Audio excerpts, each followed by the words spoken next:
So one of the type of data that you can generate is a table data.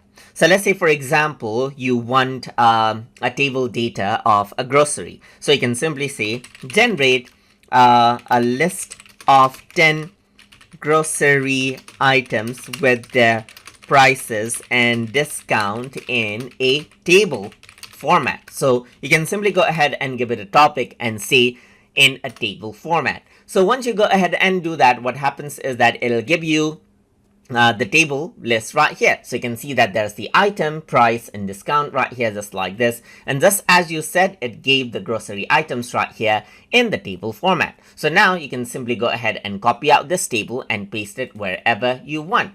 And that is how you can go ahead and generate table data inside of Qwen Data as you like.